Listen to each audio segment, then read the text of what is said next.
The story you're about to hear is about a patient who's developed Guillain-Barré on 2 separate occasions. It's important to stress that this phenomenon is extremely rare. It's also important to understand that if you do have a relapse that's fairly close after the original event, that you need to be considered for a relapsing remitting CIDP. If, on the other hand, your 2 GBS events are dissociated by a number of years, then it's probably more likely that it's a bona fide recurrent GBS phenomenon. First time I had GBS, I didn't know what GBS was. And it took me over a month to be diagnosed. And it wasn't as intense as the second time. I was weak and I was in pain, but it was never to the degree that I needed to be in a hospital. I just didn't know what was happening to me. The second time, I knew what was happening, but I didn't realize how bad it was going to get until it got there. And it was far worse than the first time. My very first symptom was weakness in my legs. It was just a heavy, aching weakness. And it was just, I don't even know if I can describe it, but I knew right away that that's exactly what it was. And I was hoping and hoping that I was wrong, but it wouldn't go away. It went so much faster than the first time. It was from that heavy feeling, just weakness, to unbearable pain. A single touch was like fire, and just like I would scream at anything. I was in the worst pain I've ever been in, and I mean, I've given birth twice. It was horrible. Unfortunately, even though I did advocate and I did tell them I knew exactly what it was, it took me 3 times to going to emerge for them to listen. The first time I was told it was in my head and I was stressed out, and it actually wasn't GBS. They sent me home with some pain meds. The second time, they told me I was stressed out and I was just imagining it and it was trauma. And then finally, the third time, I was just in such pain that I just said, do a spinal tap. I'm not leaving. I know what it is. I know what's happening. I am not going to go through this anymore. Like, I deserve better. I deserve to get the treatment I need. And they finally did and said, oh, it is GBS, and I was admitted.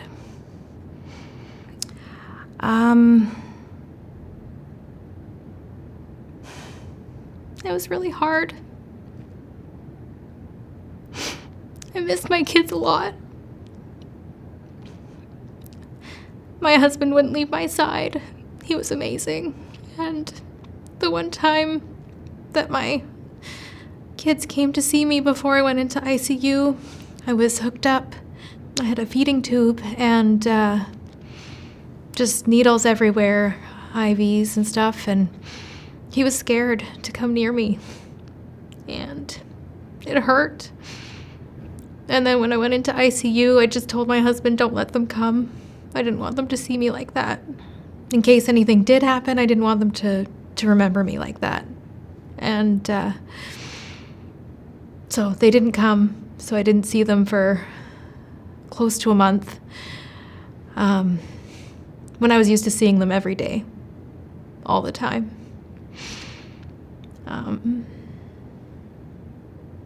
It was really hard. When I was in the hospital, I had physio. They came in, they did their job, they left.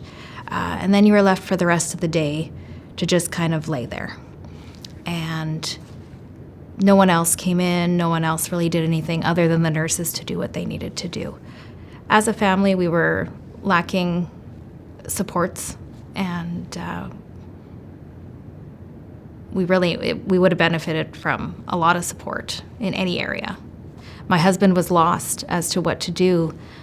He didn't even remember to pay the bills. He was just there because he didn't know what else to do. He wasn't sure. He didn't want to leave my side. He didn't want to leave to even get something to eat in case something happened. A coworker from work ended up bringing forms for me to fill out for disability because no one had reached out otherwise to help him or advise him about that. There was minimal support provided to us at that time. When I was in ICU, there was an incident where I stopped breathing, and there was no nurses around. So my husband was next to me. I stopped breathing. The alarm went off, and nothing happened. No one came. So my husband grabbed me and shook me to get me to start breathing again. And it worked. I started breathing, thank God. And nothing against the nurses. I know that they're stretched thin, but that's another area that, we're lacking. We need that extra support, those bodies there to help with that. Otherwise, I might not be here. I found the foundation after my second case, and then I went to a support meeting, and that's when I found out that I could become more involved. I wish I had had someone there when I was in the hospital to show me that there was a positive future to look forward to. So if I can be that for somebody, that would be amazing. It's so rare to meet someone who understands exactly what you've gone through. They understand just the struggles day to day. They understand the residuals. They understand how hard it is to explain to other people. Losing the ability to walk, to go to the bathroom, to feed yourself, to brush your teeth, to do any of those simple tasks just really opens your eyes and makes you realize what's important and what you're living for. I'm living for my kids, living for my husband, living for myself, and that's what's important. Now I live a completely different life. I try to live my life stress-free, or as stress-free as you can for life. I say no to things when I feel like I've overextended myself. We try to do things as a family as much as we can. I rest if I have to. I just have to be okay with it. I let my kids know, you know what, Mom has to rest, but I can play with you later. There is a small part that's still in the back of my head that still thinks, it could happen again, but I can't live my life always in fear of that. I have to rationalize every ache and pain in my body when something's happening, so that I don't drive myself crazy thinking it's GBS coming back. Even talking to my kids, I have to explain that I'm just not feeling well, not that I'm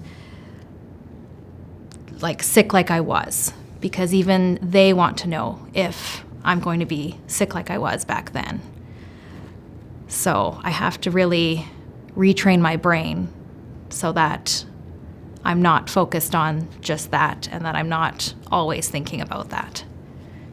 I'm okay now, and I'm a survivor, and I'm a warrior, and I'm here.